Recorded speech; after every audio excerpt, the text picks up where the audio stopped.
Welcome to special edition episode of Jack Theology, All Hallows Eve, Halloween. Yeah, I'm here we Dr. go, Matt right?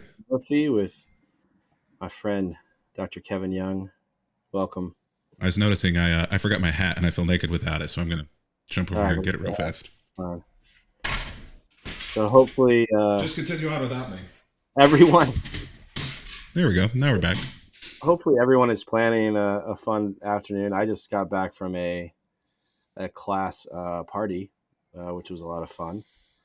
Um, so my kid did not have a class mom, so my wife volunteered me and her as class moms together. So That's so um, kind of you.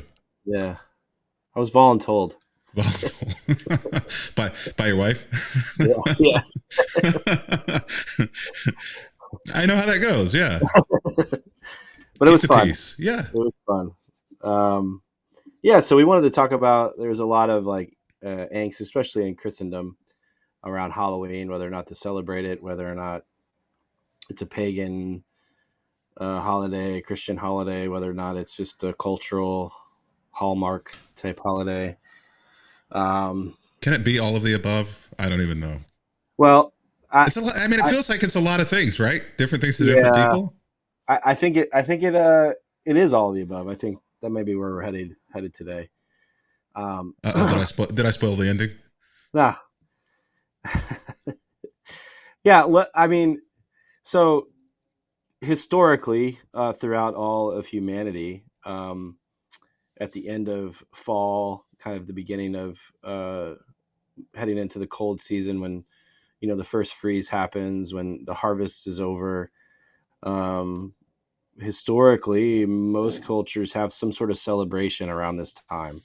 To celebrate the harvest, to um, kind of get one last hurrah before the ground freezes and you're stuck inside and wherever your dwelling places are. And so um, there's been various takes on this holiday over the centuries. Um, and to give my Christian friends who hate Halloween a point, there is pagan groups that celebrated this, and some of the pagan rituals or parts of the celebration uh, we've adapted as part of our Halloween. Specifically, um, there was I was reading there's a the pagan Celtic group really started Halloween as we kind of see it today. Um, and there's different variation. There was a Christian variation, there was a pagan variation, and so the pagan variation was there was this thin space between October 31st and November 1st when all the ghosts of people that have passed away would come visit their families, and in the midst of that there was a pagan rituals, maybe satanic worship to call out the dead, to come back to their families. And so the whole idea of trick or treating came out of that during that time period when these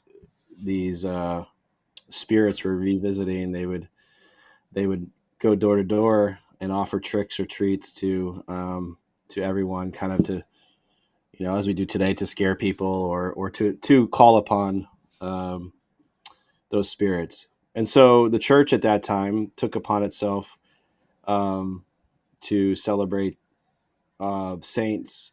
In fact, the name for the holiday, all Halloween, actually comes from the Christian version of this. Um, the the pagan version starts with an S. I forget how to say it. Somehow, yeah.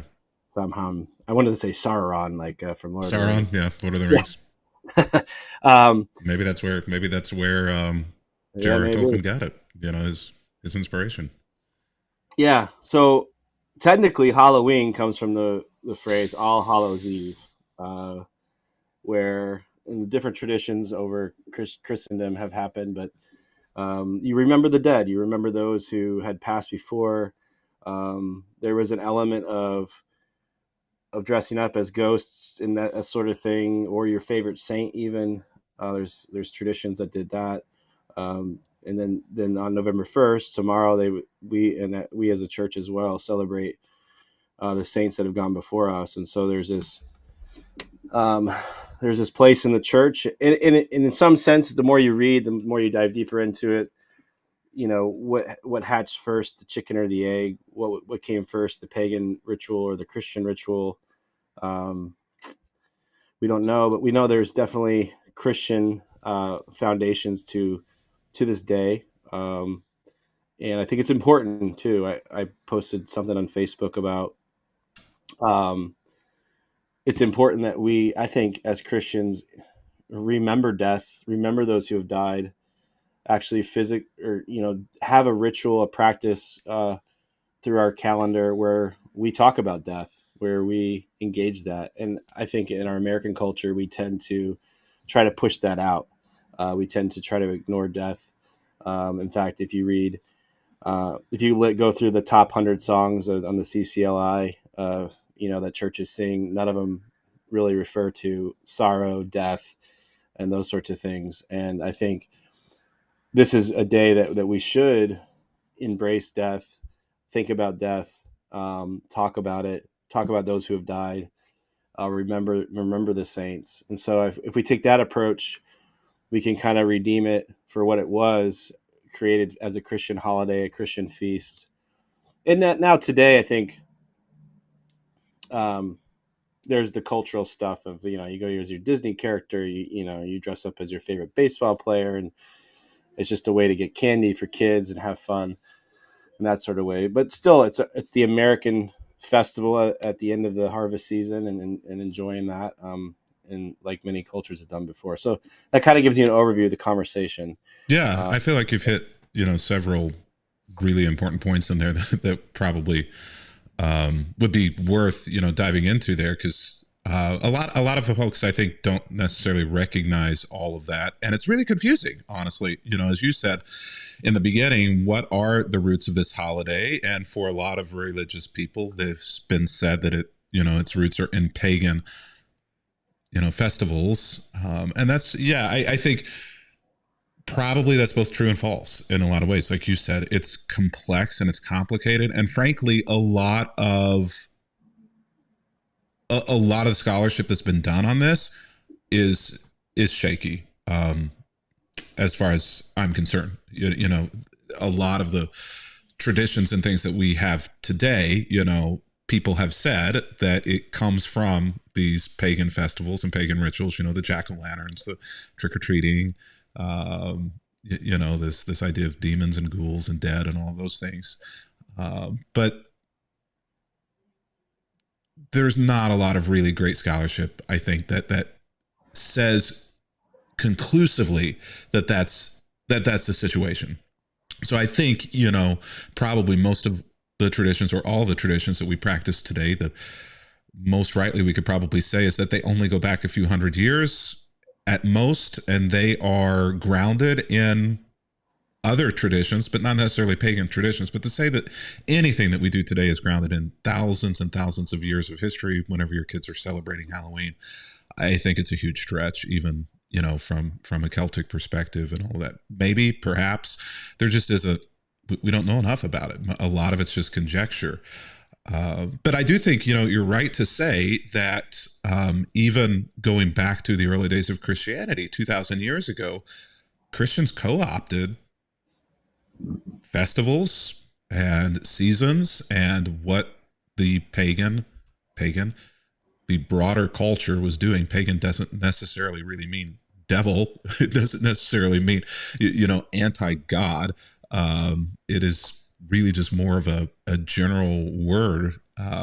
They co-opted these things and celebrated alongside and saw nothing wrong with it. And they would take some of the traditions and things that they had practiced for their entire lives and for generations, and gave Christian meanings to them. And so I think you're right in that a lot of what we see here with Halloween and with All Saints Day is an amalgamation of both secular cultural traditions and ideas that have been given Christian meanings and celebrated now as a Christian holiday that now also is back celebrated as a secular holiday as well.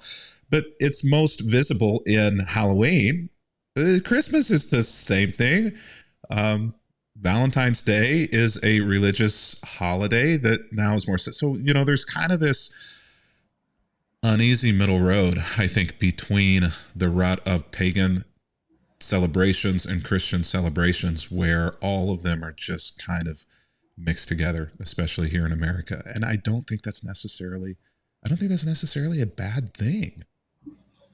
Yeah, I mean, I think Jesus said, "Be in the world, not of the world." So I think you can participate in these cultural moments um, without engaging in worshiping Satan. I had mentioned on social media, like I trust you as a Christian if you worship Christ that you're not going to worship Satan, right? And I think that's some of the fear that this is Satan's holiday, this is his day. Why does it have to be? Like, why can't we? And the church has done it, like you just mentioned. Christmas has claimed these pagan holidays as Hey, its if own. Satan has a day, it's the 4th of July. That's as far as I'm Yeah. concerned. Well, that I mean, I think Or when Black people look Friday, back, baby. well, yeah, when people look back on our culture in 1,000 years, we'll use Black Friday. So I don't offend the patriots out there, but Too um, late. I've already done it. You Black you Friday can will you be can seen. avoid it, but Nope, I can't. It's too late. yeah, Black Friday will be seen as a pagan holiday, for sure, because it's a day we worship consumerism. It's a day we worship our materialism. All of those things, and so, um, and maybe the church along the lines will co-opt it for something for their gains. But I They think will. too, yeah, as I think about this, I think that throughout my growing up and throughout I grew up we both grew up in very conservative evangelical, even fundamentalist homes. We removed ourselves from death, right? Like the two rhythms over the church calendar over the last 1,000 years of All Hallows Eve and Hallows Day, and then Lent, we never participated in, right? We had the church harvest fest. We didn't even mention Lent or Ash Wednesday, right? Easter was it, right? It was just like, we're just going to remember the resurrection. We're not going to remember death. And Halloween, we got to avoid the death stuff. Um, I remember my mom and dad snuck us against our church's will to dress up. We were dressed up. She made these like outfits for us. We were like cowboys and stuff. And we went to our neighbors' houses to get candy on Halloween. She like snuck it in, right? But it was looked down upon to participate in that stuff. And I think it's because we are death avoidant, which is fascinating to me because Jesus in the scripture uses death language a lot as a metaphor for spirituality, but also just like you're going to die, and you're going to be put to death. In fact, he tells Peter, like, if you follow me, you're going to die, for following me. And yet, in our evangelical conservative culture, we tend to avoid all those conversations, which I find fascinating and I think unhealthy.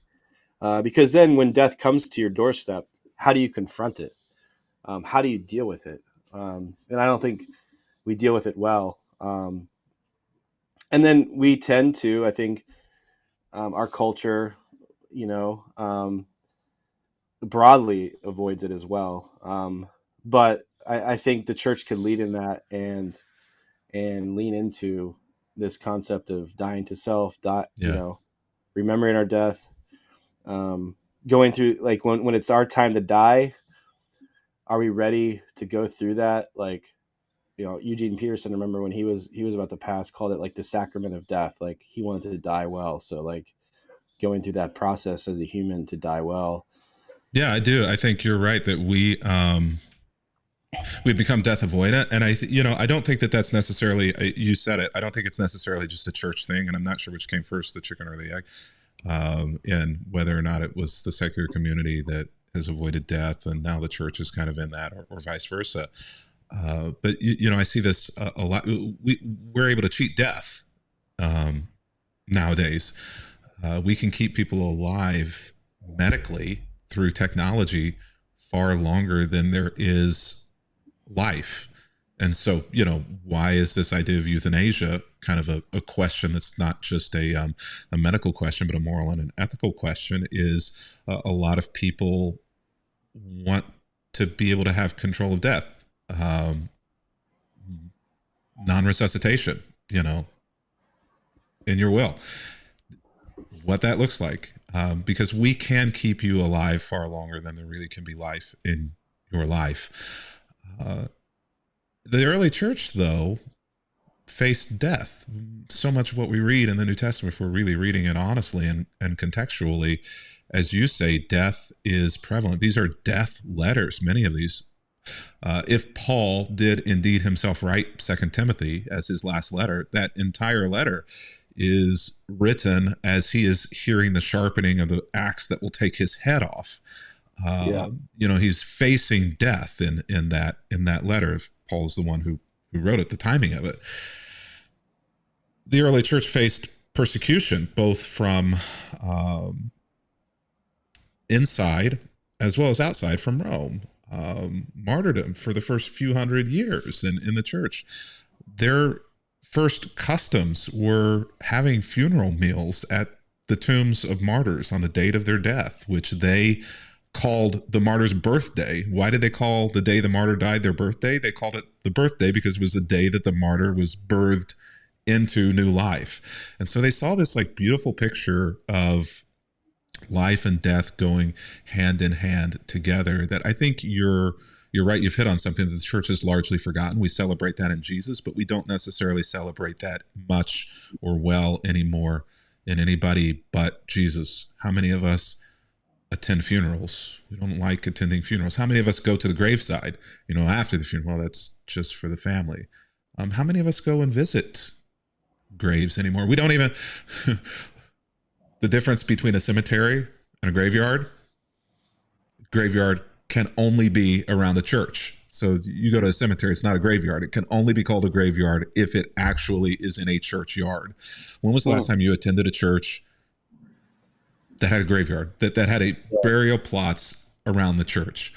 Um, Well, think about it. Like even just 100 years ago, even less, death was like a prevalent part of people's day to day just life. Like you look through, if you go through old graveyards, you can see like multiple children in families. And when you go to the family plots, multiple children have died before they reached the age of 18. Even just in the early 1900s, like death was just constant in families. They constantly had to confront it. yeah.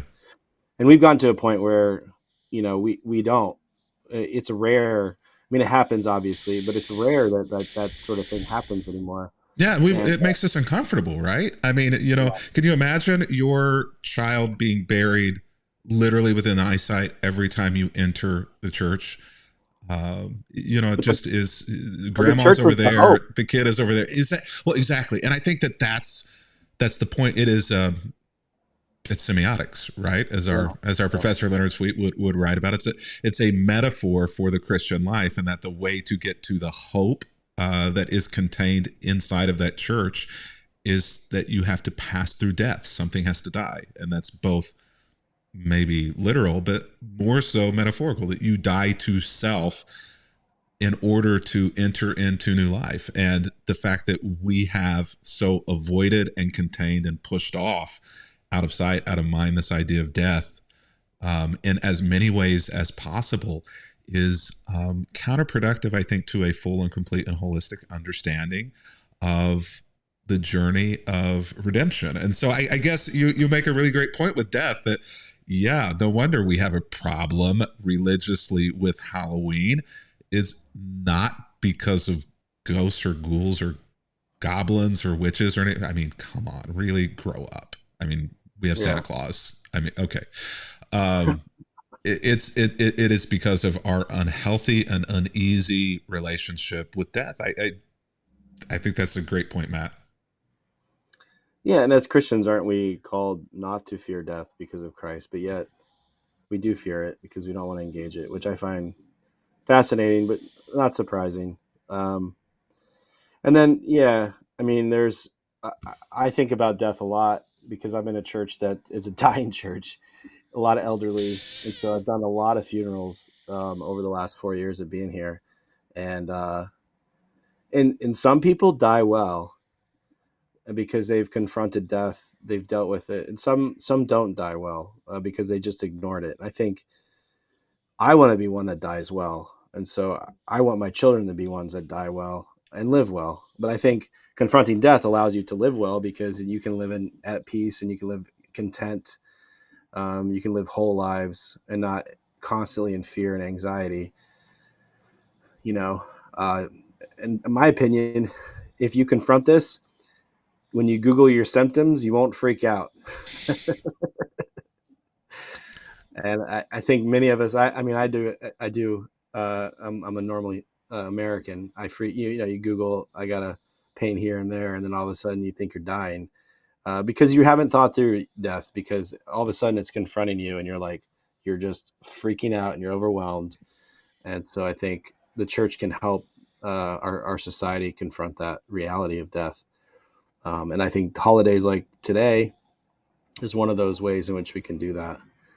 Um, Yeah, and then the cultural, so like shifting to the cultural stuff, um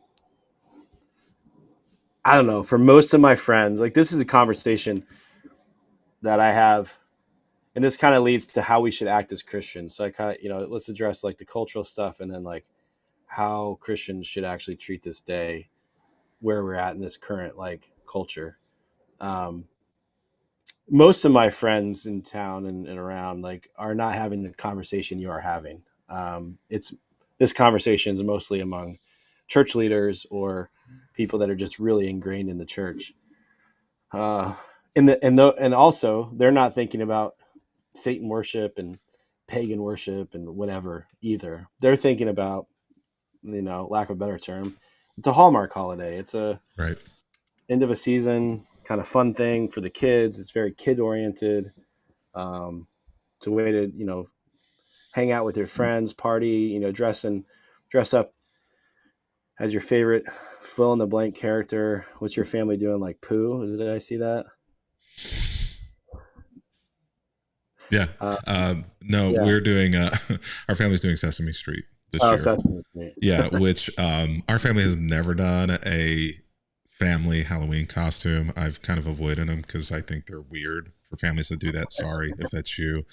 But my middle school boy was like, I want to match dad. Whatever you do, dad, I want to I want to do it with you. And so we're looking around the costume shop, and I tried on this like Ernie from Bert and Ernie, just to be stupid, just to be funny. Like found the tightest sweater I could, just to be dumb. And he was like, "If you do that, I'll be Grover." And I was like, "It's like my kid wants me to dress up like Bert." Yeah. And then like the little guy was like, "Well, I want to be Oscar the Grouch," and then it just kind of snowballed where everybody's like, "We want in on this." So like we didn't force anybody, but everybody, even the 11th grade girl, I'm like, "You're seriously Oh going to yeah. be seen in Sesame Street costumes with your family?" And she said she wanted in on it. So yeah, it's crazy. That's what we're doing. Why does the church though have to take away all the fun stuff? Like I feel like the church is always just kind of a killjoy. Kids trick or treating. No, we've got to hand out tracts.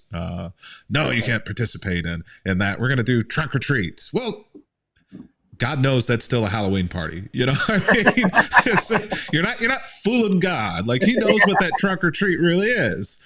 I don't know why the church has to be a killjoy and take away all of the fun stuff. I sometimes feel like Christianity doesn't have to have an opinion or a comment on every single thing. Um,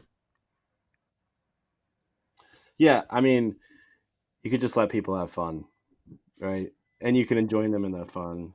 no, Or fun if can you're only happen at church, right, Matt? I yeah. mean, no, you can't let people have fun because they might not come to church. And so if we find something that's fun, we have to actually do it at church so that they won't find somewhere else to have fun. Like I see people online like bashing Halloween, right? And then throwing a church trunk or treat or a church harvest fest or whatever and inviting their neighbors to that. Um, and it's like you are still celebrating Halloween. Like it and you're bashing your neighbor for the way in which they participate in it, which is not pagan. Um, or maybe it is from an American pagan, but it's not the satanic cult pagan that they're thinking that No, it's that's not. It's what not at we're all. calling. And any, like I said, any scholarship really that says that is very shaky scholarship. Is there mixing there from things? Yeah, there probably is, but there isn't everything that the church does. Literally everything that the church does is that way, and it's no more so on Halloween than any other holiday or tradition that we have. I mean, yeah, you referenced this, but yeah, the Christmas tree uh, has stronger roots in the data, if you will, from scholarship of being a pagan symbol, and yet we, for some reason, it's very Christian to have a Christmas tree. So, We and wrote we rewrote the narrative, right? we did we co-opted it and we put meaning behind it that is Christian. Um, so I don't understand why this one is different. Um, and then the second thing, I got a lot of folks triggered on this one, but I kind of Good for ripped you. I ripped the whole track giving out thing on Oh my Halloween, gosh. and Were and you I were brought you in that were you in that Cedarville were you in that Cedarville message where they talked where they brought in a track guy? I think it was Paige Patterson. Somebody was telling him it's a track guy telling about giving away tracks, and it was the whole sermon was about tracks and how that was the way to do evangelism. I'm just like, oh yeah, my yeah, gosh, how even back bad is then this? it was What on its is way it with out. tracks?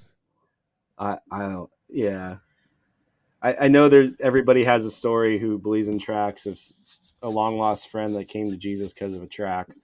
Um, and maybe when everybody was going to church and there was the rare person not going to church, something like that may work. But I can tell you, um, in this day and age, all people do is make fun of it because all my friends do when they get a track is post online and make fun of it. Um, you're not accomplishing. In fact, you're having the reverse effect that you want to have by handing out a track. Um, so don't hand out tracks. And people are like, I think what you should do instead, if you really want to use the holiday, because I guess the heart behind it that I like is they know that their neighbors are coming to the door, and so they want to point them to Jesus. All right, that's a great thing, heart to have behind that idea. But if you want to do that, then I would suggest to you, you put a table in your front yard, you put some hot cocoa, some hot apple cider, um, some cups, maybe a little vodka on the side for the adults. Um, Nice. buy the big candy bars. Put a fire pit out front. Create an environment where people want to hang out for a minute. And they're not just going to move on immediately from your home, and get to actually know your neighbor's name, get to know where they live, get to know who their kids are. And if you, I've done that, and you can create that environment where you start to build relationships with your neighbors. And the best way in this culture to share the gospel, the good news of Jesus, is through relationship, through serving the needs of our neighbors, through just love, like pure love. Um, and I can tell you right now, a track will not work, and it'll just have the opposite, complete opposite effect that you would like it to have. Um, so yeah, no tracks. But I had a lot of people in my DMs when, when I posted that. Uh, they were scared to take me on publicly, but they got it. They jumped in my DMs, and I hear occasionally on multiple topics here kind of surrounding this that well, if one person comes to Jesus, then it was worth all of it. I mean, what about the 10 you pushed away? What about the 25? What about the 100 people that rejected Jesus, rejected the church, rejected your message because it wasn't done in relationship? It was done in a way that was offensive or counterproductive to the spread of the gospel. Was it really worth that one person for the other 100 that might have come that you turned off because you didn't use something better in order to share your journey? Oh, the word will not return void. Well, also every verse will be taken out of context, apparently, in this conversation. Because that's not at all what that means. I can tell you the word has returned void at times. And here's the first example. man. Oh yeah. Well, and yeah, it's just an unhealthy view. And I think all right too. So part of our call is to love our neighbor, and so even if you're one, and I know there's people that are just so adamant, whatever, we're never going to change their mind about participating in it. Um, at least be a good neighbor and have candy available, for the kids walking around. Like I don't understand that mentality, and I've talked to people in my DMs who have told me their lights are off. They're not answering their door, and they're just going to reject the kids that come by. That's just an unhealthy thing. Again, another counterproductive way to treat the holiday. Yeah. So, question, which I think is a great question. What are tracks? Because unless you were embedded in a certain, Sure. It's a good question. You want to take it, or you want no, me to go take for it? it. I want to hear your Oh, answer. all right. Well, tracks are. I was seeing it. I might even have one. I'm looking around my desk, but because I've been on Rutgers campus a lot, and I've been handed a few tracks. But Oh, wait, tracks, wait. You've been handed them or handing them out? I've been handed them. Not I don't hand. Yeah. Um, they're little things. You probably received some of these over the years, Laura. I would guess if you've been in big metro areas. I know where I live, New York City, Philadelphia. You walk around in big metro areas, people hand them out, and yeah, like pamphlets that share kind of traditionally like the a penal substitutionary atonement gospel tract that if telling you you're a sinner, if you don't repent of your sins and confess Jesus as Lord, then you're going to go to hell and die. And so if you don't want to go to hell and die, please pray this prayer. And there's always a prayer of salvation on it.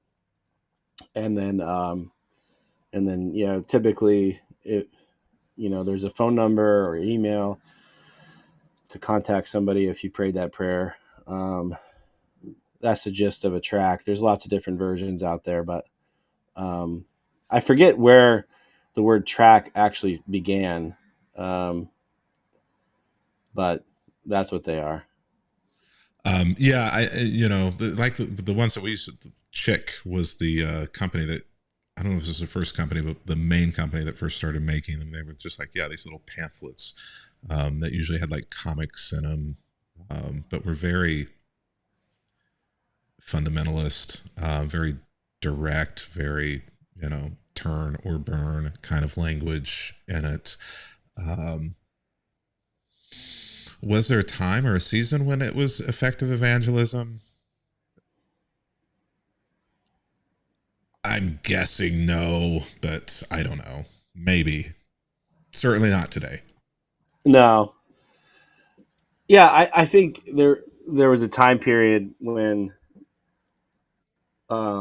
it was culturally the norm to attend church and be involved in church, and so the few that didn't attend, um, yeah, you're right, Laura, was to aggressively pursue those few and tell them that they're not in church, that they're going to hell. Whereas today, um, that kind of mentality turns people off. Yeah. And I think too, even if it was a different message on the track, people are so overwhelmed with like advertisements. You get in the mail. There's just so much of that stuff today that it just gets lost in it. Um, I think we used to do big mailers as a church for different things, and we found those don't even work because it just becomes white noise. Yeah. It's cheap. It's cheap evangelism. It's cheap. I think it's almost I think it's almost, frankly, if I can say this, offensive to God, because it is end running relationship with people. It's end running community in order to really just kind of shout your theology or shout that people are doing it wrong. And that's not the heart behind it. For some people, I totally get that. For some people, introverts, it's an easy way, to share your faith.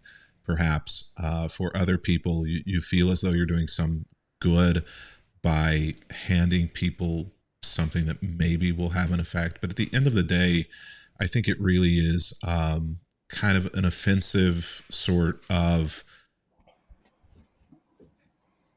trying to convert people that end runs what Jesus and the Bible seem to indicate, which is best done and preferably in community and in relationship, inviting people to sit around your table to get to know you. You get to know them, be involved in their world. You be involved in each other's. To me, that's really what the call of the gospel in Christianity is, and this is kind of a cheap fake substitute. It's like off-brand. It's Well, Jesus says, by your love for one another, they will know me. He doesn't say by your words, which for fundamentalists, words are important. So that may be part of it as well. Is like, I think fundamentalists see like their call to spread the words. And I think, at least when I look at Jesus's life, it's like, it's to spread the love. um, yeah. So Christians have a uneasy relationship with death and Halloween, unless it's hell. And, yeah, telling people they're going there, and then we're all in. Um, that's a great point. We can set up, what was those scare houses churches used to do? Oh, I hell used to do. houses. Well, at least Yeah. we're what that was what ours was called, hell house. Yeah, where Yeah. I saw somebody. It's basically a haunted house, right? But it is built around the idea of hell being the final destination for people who do things wrong in life. And so, there were different rooms. One was like an abortion room. One was a car crash room from drunk driving. It's kind of all of Yeah. these things that the church kind of teaches or preaches against. And Drug I saw rooms, somebody online alcohol. say, how how bad is your theology? Whatever a hell house is, what is filled with all of your theology. Like when your theology is so bad and so terrifying that you can make a haunted house out of it on Halloween is just That's it so may not funny. be the best. It may not be the best representation of your faith and of Jesus. That's the other thing. We have no problem telling everybody they're going to hell on Halloween, but we can't hand out candy. Oh my gosh! They don't And we serve wonder, candy in hell. They don't serve breakfast or candy in hell. why people are just running away from the church as fast as they can. I sometimes think we want people to run away, though. I am becoming more and more convinced that there is a desire. We say we want everybody to come to Jesus, but the truth of the matter is we kind of want to push people away that we don't like. Um, Yeah, that's a good word. I don't know. It That's, feels that way sometimes. yeah, it's a solid word. I tend to agree with that. Um, Especially the Mark Driscolls of the world. Oh, Oh yeah, God. no. I mean, uh, he's gone off the deep end since he went out on his own. He was already on in the deep end, but it's gone off of it. Today's another day on the church calendar, especially Protestant church calendar, not Catholic. Catholics share All Saints Day with the Protestant Church, and All Hallows Eve, but Protestants, we celebrate, and we were Reformation Day on this day, October 31st. The Martin day Luther where nailed Martin Luther, yeah, nailed the 95 Theses to the church door in Wittenberg. and created the movement of Protestantism, which um, is why I guess kind of leads to the conversation we're having today. Because I don't think we would be having these conversations today if that hadn't happened. But Yeah, can we uh, just roll back 500 years and um, just reset the clocks? yeah, it's fascinating that's on. I've never done any research around how well that day was celebrated. Halloween, All Hallows Eve was celebrated 500 years ago. But um, one of the things our professor Len Sweet taught us is that it's true. If you look back at church history, every 500 years throughout church history, there was a big Reformation type deal that happened in the church. Splitting of the East and the West, and then Great Reformation. And so he was saying that a new Reformation is coming. Now that we've hit the 500-year mark, and I think we're seeing that. I think we're seeing. Maybe it's called deconstruction. In some ways, we're deconstructing Halloween here on this podcast episode. but I do see a lot of people being called back to the heart of Jesus, and I think that this is one of the days in which those that are deconstructing are being called back to the heart of Jesus. I think people are kind of like, whoa, yeah, I don't think I should be acting like I was taught as a child on this day. And maybe there's something different, which I think is a beautiful thing. I don't know if you could hear that. It's Oh loud. yeah. I live on Main Street. Sometimes people crank it right by the church. Somebody's I don't having know. their own one vehicle parade out there. Yeah. um, so I don't know if you had any thoughts on that. Yeah, I mean, I do think, yeah, no, I do think that the church is in a season of reconstruction, of reclaiming, of repairing, of resurrecting, um, because whenever you said the Protestant Reformation, like my gut just kind of this thing welled up because I have so much um, kind of frustration now inside of me with where the Protestant Reformation has ended. So many great kind of ideas and ideals. 500 years have the Reformation has lost its way, and all movements, I think, do that at some point. And as you were saying, about every 500 years, the church has gone through this kind of season of reflecting on where it was, tension within itself over key issues or conversations of the day. And sometimes that means a split, but whatever happens is a reforming of kind of what was into something new. And by doing that, it has each time breathed new life into the faith and into Christianity, and kind of reformed it into something more beautiful and more powerful. And I don't mean that in like an empire sense, but in a spiritual and a compassion, in a motivational sense, something that's more powerful at doing what Christ called us to do. And I think we are far past due. I think we see it, we feel it. What the next iteration will be, or where the flashpoint is, I don't know. But I think it's important. I think it's necessary. And speaking about Halloween and death, the church, much of what is the current church, I think needs to die. Needs to have a death, a burial, and a resurrection. Agreed. Yeah, you hit it. I think we lost some things when we rejected when Protestantism separated. I mean, I think there's valid issues that Luther brought up that needed to be addressed. That honestly, the Catholic Church did address over a period of years.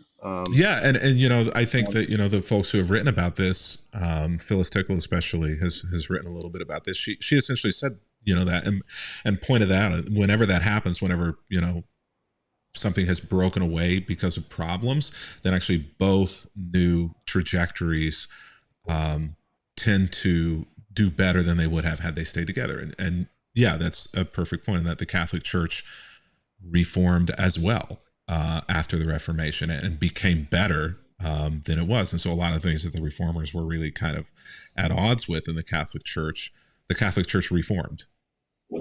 Yeah. Well, and one of the things I think we lost, especially in Protestant evangelicalism, is tradition. Um, the tradition of the church. I think the conversation we're having today on Halloween and All Saints Day, we completely lost to the ages because we didn't believe tradition was important to understanding Scripture, understanding our faith. And I think a lot of people are realizing that was a misstep because there's a lot of neat things, there's a lot of valuable things in tradition, and I know me, and I know you as well, have been drawn more into the ancient faith, the more Catholic faith. I know that's a Yeah. swear word, evangelicalism, but being brought back into tradition as important to our spiritual life, to our faith, and I think that's why this is such a hot button topic today of this day because we lost some of that tradition at the Reformation. Oh, well, over time during as the Reformation continued, and so I'd like to see the church be drawn back into some of those traditions again. I think there was a reason for them, and it worked for thousands of years. And for some reason, we think over the last 100 to 150 years, our way is better than that way. And so, yeah, I think you're seeing a resistance to a call back to that, kind of a new Reformation, but a new Reformation, I think, mostly amongst Protestant evangelicals. I think Yeah. that's where a lot of the deconstruction's coming out of. Yeah, well, I mean, there's a desire to retain or regain the truth and the beauty that was lost, really, during the Reformation. You know, the iconoclasm is kind of the official word, but it's essentially, you know, a destruction, a tearing down, and the reformers tore down everything really that was foundational or traditional, not just the bad, but the good as well, to the church, except for the Bible itself, and elevated the Bible. And I think a case could be made that, you know, the Bible was perhaps, especially at the time of the Reformation, not central enough as it should have been in doing the work that it can and should do, in inspiring and guiding and illuminating. But it became a paper pope. You know, they traded a flesh and blood pope for a paper pope and made it the third member of the Trinity, replacing the Spirit, and now 500 years later, frankly, replacing Jesus with Yeah, the Scripture. yeah, You know, elevating Paul to Jesus, and then saying that God wrote Paul's way. I mean, it's just the hoops that you have to go through, and that the church has gone through now to now hold as tightly and as godlessly to the Bible as the church of 500 years ago held to indulgences, and, you know, all of these other things that were also not healthy and not godly. it's But essentially the same thing, right? It's like yeah, if you don't pay this indulgent, you're going to go to hell. It's like if you don't do what I say, you're going to go to hell. So it's like very similar type stuff. yeah, absolutely. And so, you know, I do think that as the pendulum is swinging back now, there is this desire to reclaim these ancient ways, these things of beauty that were a part of the church for 1,500 years and were effective in discipleship and maturity and teaching the way of Jesus. And, you know, it's hard for those who are in Protestantism to see this, but those things have continued after the Reformation in the Catholic Church, in the Eastern Orthodox Church, in the Oriental Church. These places still have retained the things that the Protestant reformers destroyed and tore down, and they're seeing growth where Protestantism is not. Yeah, it's a good word. Well, I think that's a good place to land the plane. And All right. Well, until next Halloween, right? yeah.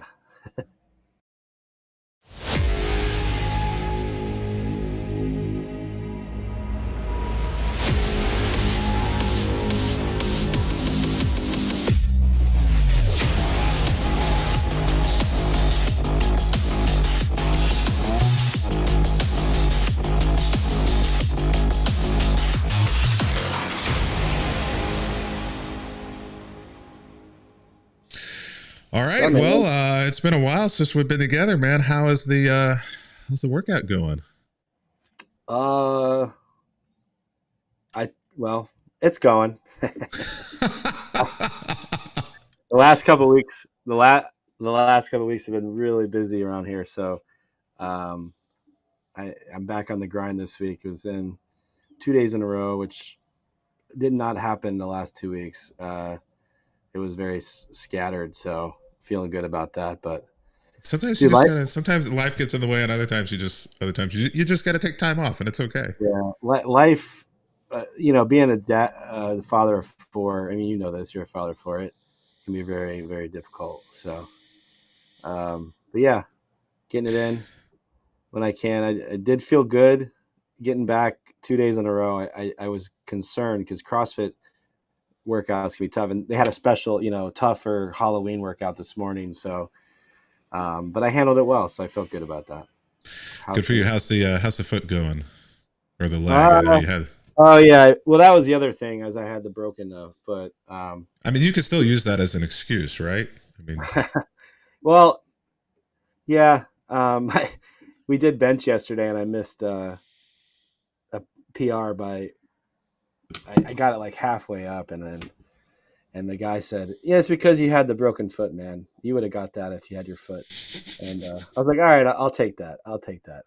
Um, so yeah, I'm slowly getting back. What I found is it's still very stiff, and then after I'm trying to just work it out, just because I know you got to get that moving again. So it's sore after I work out, but um, and it's definitely weaker, but slowly regaining strength. So yeah, I was on in a boot for like 6 weeks, and oh man, that's no fun. I'm glad you're out of it though. yeah, we're on week 8 now. So yeah, So you're free and clear. It's stronger now than it probably ever was, right? So getting there, you should be able to getting lift there. twice as much on that leg. Yeah, I hadn't run though. This is a funny story. I hadn't run at all because I was like, I need to wait to run. And then we had our fall fest at the church on Saturday, and a pumpkin was rolling down the hill in our parking lot towards like a baby in a carriage. And I was the only one to see it. And I just took off running instinctually. Superhero moment. Yeah, That's awesome. grabbed the pumpkin. I was like, well, I guess I could run. But the first couple of steps felt so awkward because I hadn't run in like almost 2 months. I imagine was it Forrest Gump? Was that the one where he had all Yeah, the leg braces on and he starts running and all the leg braces are like falling off? It's a very good. yeah, exactly. I must have looked like a total clown, but I got Hey, it. but man, a total clown saving a baby is still a hero, right? Yeah. What Matt didn't tell us was it was just a little pumpkin, like one of those little things. No, it was actually a big pumpkin. Um, yeah, how are you, man? You completed a draft of your book, I heard, and Yeah. The book draft is in, and then they promptly told me that I had 20,000 more words to write that I hadn't written enough, which is like half of what I wrote.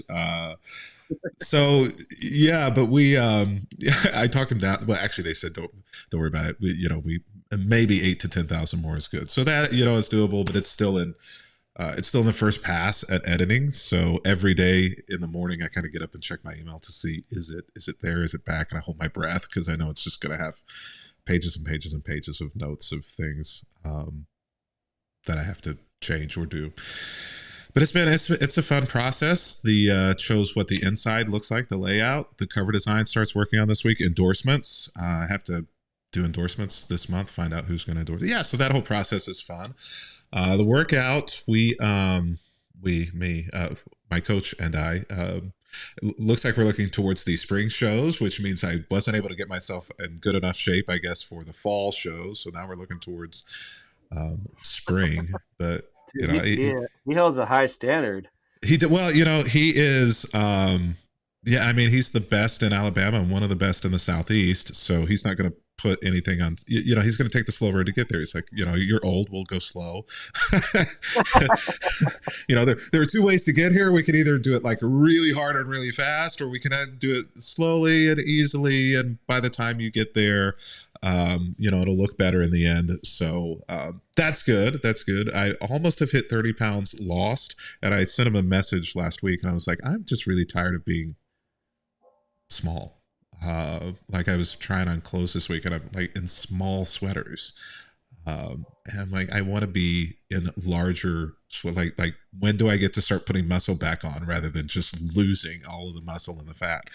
And he was like, we'll get there. We'll get there. Maybe we'll see what 10 pounds more looks like you, and change the diet to start putting on weight. And then I was like, I wrote back and I was like, wait.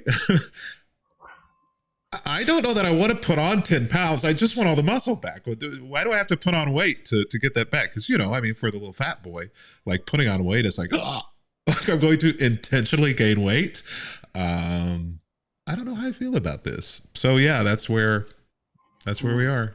Good. But I was at 200.1. So I'm like 0.2 away from being under 200. And when I took that scale reading to send it off to him. I was like, maybe go to the bathroom a second time and get under that number. We've all done it, right? Squeeze it out. We've all done it. You get on the scale and you see the number and you're like, if I go take a crap right now, can I hit my goal? Or go for a 30-minute run, sweat it out. Yeah. Yeah. So that's where we are. That's where we are. Cool, man. You look good.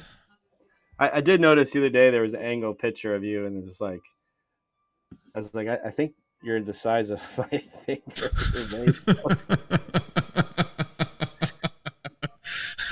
Isn't it funny though? I still feel like I still feel fat. The fat boy thing never.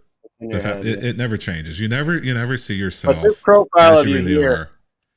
This profile of you here, you look the same. You look good.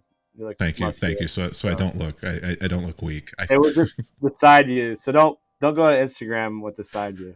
Yeah, Just, don't look at the side view because it's gonna make you look really tiny. Like a girly man. No offense to the women out there.